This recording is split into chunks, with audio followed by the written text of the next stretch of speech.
నా భార్య సార్ హత్య చేశారు. కేసు పెట్టడానికి పోలీస్ స్టేషన్కి వెళ్ళాను. ఓటర్ లిస్టులో మీ పేరు లేదు, ఓటు నమోదు చేయించుకోండి, కేసు బుక్ చేస్తామని చెప్పారు sir. Don't worry sir, date of birth certificate తీసుకురండి, వెంటనే ఓటు నమోదు చేస్తాను. అలాగే సార్.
రాంబాబు గారు, మా ఆవిడ కనపట్లేదండి, మీరేమైనా చూసారా?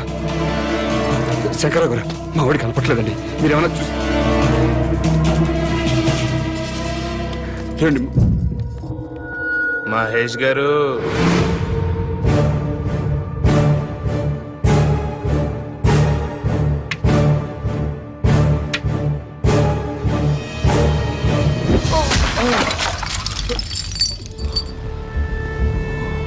మమ్మల్ని జైల్లో పెట్టించడానికి నీ పెళ్ళాన్ని భుజం మీద వేసుకుని ఊరంతా తిప్పుతున్నావు. నో ప్రాబ్లం రా, కానీ లేట్ అయితే నీ పెళ్ళం శవం కంపు కొట్టేద్దరా. అందుకే మేము దగ్గరుండి మీ ఆవిని తగలబెట్టేశాం. ఎలక్ట్రిక్ బరియల్ గ్రౌండ్ లో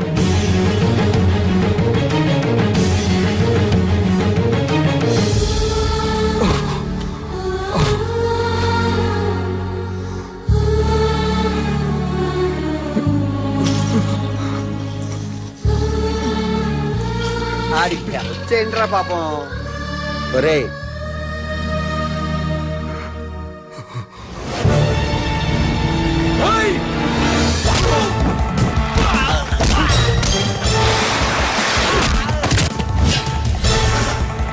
ఎల్రా.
వాడిని లాక్కొచ్చి బండ్లు పడేయండిరా.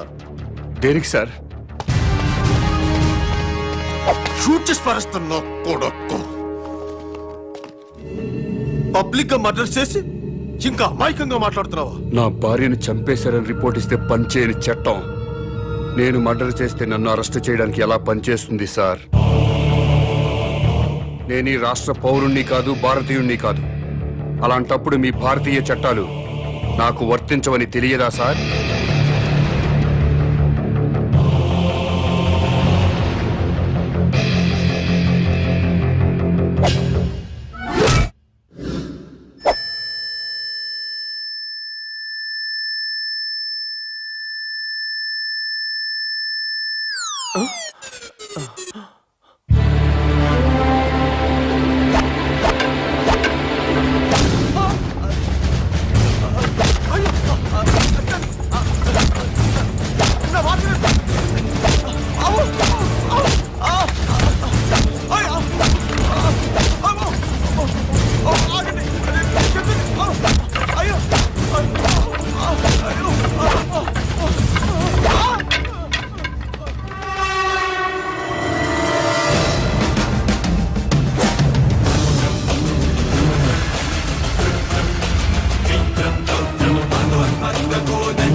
ఏమ్మా ఆ మాట నాకు ముందే చెప్పుంటే నేను సీక్రెట్ మెయింటైన్ చేసేవాడిని కదా.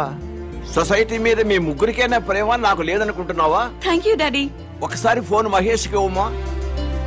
నమస్కారం సార్. బాబు, మా అమ్మాయి చెప్పడం వల్ల నీ గురించి తెలిసింది. మా బడుద్దాయిల వల్ల నీ కుటుంబాన్ని పోగొట్టుకున్నావు. అయినా ఇది నువ్వు వ్యక్తిగత కక్షతో చేయటం లేదు. I appreciate your attitude. నీకు తప్పకుండా హెల్ప్ చేస్తాను. Thank you sir. Sir, common man అసలు పేరు మహేష్. మీ అబ్బాయి శంకర్ని చంపినవాడు సార్. మహేష్ సీఎం కూతుర్ని కిడ్నాప్ చేయలేదు సార్, అంతా డ్రామా సార్. ఈ విషయం ముఖ్యమంత్రి గారికి కూడా తెలుసు సార్.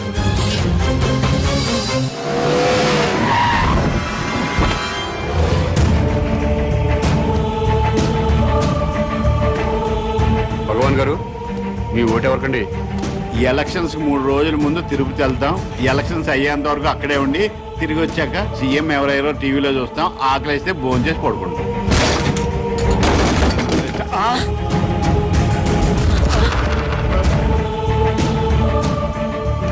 ఏమండి, భోజనానికి ఏమైనా పిలిచారా? దీన్ని భోజనాన్ని పిల్లటం ఏంటే? అరే రే, గ్యాస్ బండి సిరిసేటి, వాటర్ పైప్ పీకేసాడు. ఏమండి, ఫ్యూజ్ పీకేస్తున్నాడండి. పీజేంటే మీటర్ పీకిస్తేనే. ఏమయ్యా, ఏంటి నీకేమైంది? ఏమండి, టెలిఫోన్ వైర్ కూడా పీకేస్తున్నాడండి. నేను చూస్తున్నాను కదా. బస్ పాస్ కూడా చింపేస్తున్నాడండి. అయ్యో, రేషన్ కార్డ్ అండి.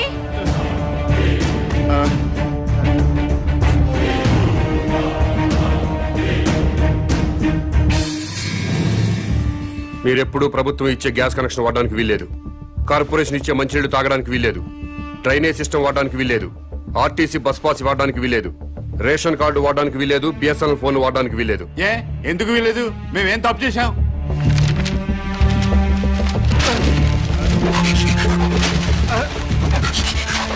ఈ ఓటర్ లిస్ట్ చూడు. మీకు ఓటు హక్కు వచ్చిన దగ్గర నుంచి ఏ రోజు ఓటు వేయలేదు. వెయ్యకపోతే ఏంటి? ఏంటి వెయ్యకపోతే? ప్రజలు తమ ఓట్లతో ప్రభుత్వాన్ని ఏర్పాటు చేసుకుంటారు. ప్రజల ఓట్లతో అధికారంలోకి వచ్చిన ప్రభుత్వం ఓట్లేసిన ప్రజలకే సేవ చేస్తుంది, వారికే సౌకర్యం కల్పిస్తుంది. మీరెప్పుడూ ఓటేయలేదు కాబట్టి ఈ ప్రభుత్వానికి మీకు ఎలాంటి సంబంధం లేదు. కాబట్టి ఈ ప్రభుత్వం కల్పించే సౌకర్యాలన్నీ మీకు కట్ చేశాను. ఏ మేము ఓట్లు వేయకపోతేనే ప్రభుత్వాలు ఏర్పడలేదా? ఎమ్మెల్యే రావట్లేదా? ఎంపీలు రావట్లేదా? మంత్రులు రావట్లేదా? ముఖ్యమంత్రులు రావట్లేదా? మేము ఓట్లు వేయకపోతే ఏమాగినాయి? అవుతున్నారు. మీలాంటి పెద్దలంతా ఓట్లేయడం మానేస్తుంటే కొంతమంది అమాయకుల్ని డబ్బులకి మందుకి కొనేసి ఇంకొంతమందికి కులం పిచ్చి మతం పిచ్చి ఎక్కించి అసెంబ్లీ అంటే సరిగ్గా స్పెల్లింగ్ తెలియని వాళ్ళు కూడా ఎమ్మెల్యేలు అయిపోతున్నారు, మంత్రులు అయిపోతున్నారు. ప్రజల కోసం బతికిన పుచ్చలపల్లి సుందరయ్య లాంటి మహానుభావులు కూర్చున్న అసెంబ్లీలో భూ కబ్జాదారులుగా, ఫ్యాక్షనిస్టులుగా, అవినీతి పరులుగా ముద్రపడ్డ వాళ్ళు కూడా ఎమ్మెల్యేలుగా ఎంటర్ అవుతున్నారు. ఓట్లు వేయకుండా మీరు చేస్తున్న నిర్లక్ష్యానికి ఇదే పనిష్మెంట్. మీరు అమ్మ కడుపులో ఉన్నప్పుడు తెలియక అమ్మ కడుపుని తన్నారు. తెలిసే ఇప్పుడు భరతమాత గుండెల మీద తంతున్నారు. అందుకే మీకు ఈ శిక్ష. టికెట్ కొంటేనే ఆర్టీసీ బస్ ఎక్కే హక్కు ఉంటుంది. ఓటు వేస్తేనే ప్రభుత్వ సౌకర్యాలను అనుభవించే హక్కు ఉంటుంది. ఈ రోడ్డు కూడా ప్రభుత్వం నిర్మించిందే. ఓటైన వాడు ఈ రోడ్డు మీద కాలు పెట్టే హక్కు లేదు. ఇలాంటి రౌడీజాలు చాలా చూసా. రోడ్డు మీద కాలు పెడితే కాల్ చేస్తావా? మర్డర్ చేస్తావా? తొడగొడుతున్నా కాలు పెడతా.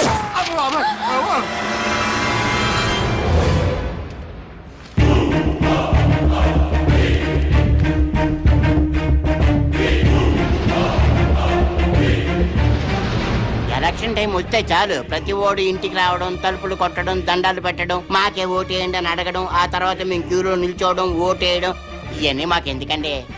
అందుకే ఓటు రాయించుకోలేదు.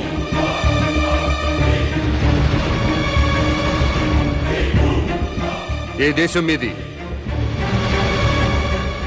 మీది మా దేశం కాదు, మా రాష్ట్రం కాదు, మా జిల్లా కాదు, మా దేశ పౌరులు కారు. అయినా మా దేశంలో అక్రమంగా ఉంటున్నారు. మీరు ఏ దేశంలో పుట్టారో మర్యాదగా ఆ దేశం వెళ్ళిపోండి. వెంటనే ఇల్లు ఖాళీ చేసి వెళ్ళిపోండి. మమ్మల్ని ఇల్లు ఖాళీ చేయమంటారేంటి సార్? మాది ఆఫ్ఘనిస్తాన్ పాకిస్తాన్ కాదండి, మాది ఈ దేశం, ఈ రాష్ట్రం. ఈ రాష్ట్రంలో ఉన్న శ్రీకాకుళం జిల్లా మాది. మమ్మల్ని ఖాళీ చేయమంటారేంటండి? మీరు ఈ దేశ ప్రజలైతే ఓటర్ల లిస్టులో మీ పేర్లు ఎందుకు నమోదు కాలేదు? నమోదు కానప్పుడు మీరు ఈ దేశ పౌరులని నమ్మకం ఏంటి? సారీ సార్, లాస్ట్ మంతే నేను పోస్ట్ మాస్టర్ గా వేరే జిల్లా నుంచి ఇక్కడ ట్రాన్స్ఫర్ అయి వచ్చానండి. అందుకే ఇంకా ఓటర్ లిస్ట్ లో నమోదు చేయించుకోలేదు. మీరు ట్రాన్స్ఫర్ అయ్యి ఇంట్లోకి దిగ్గానే బిఎస్ఎన్ఎల్ ఆఫీస్కి ఫోన్ మీద ఫోన్ చేసి ఫోన్ పెట్టించుకున్నారా లేదా? పెట్టించుకున్నాం సార్, ఫోన్ అవసరం కదా. ఎన్నోసార్లు ఫోన్ చేసి గ్యాస్ కనెక్షన్ పెట్టించుకున్నారు, అవునా? పెట్టించుకున్నామండి, వండుకొని తినాలి కదా.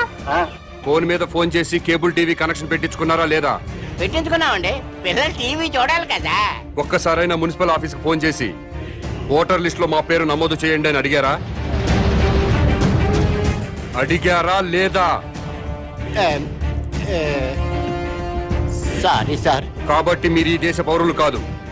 ఇంట్లో సామాన్లు బయటపడేయండి, ఇల్లు ఖాళీ చేసి వెళ్ళిపోండి. ఉన్నట్టుండి ఇల్లు ఖాళీ చేయమంటే ఎక్కడికి వెళ్తామండి? ఏమనుకుంటున్నారు? మా ఇంటికి వచ్చి ఆడవాళ్ళ మీద అవునండి, దౌర్జన్యం ఏంటి చేయండి మీరు? ఎవరు చూసి చేస్తున్నారండి మీరు? గుండాయిజం చేస్తున్నారేంటి మీరు? మర్యాదగా ఇదే బాగా చెప్తున్నాడు, చాలా టూ మచ్ చేస్తున్నారు మీరు. ఎవరండి మీరు? నాకు తెలియదు అడుగుతున్నాడు.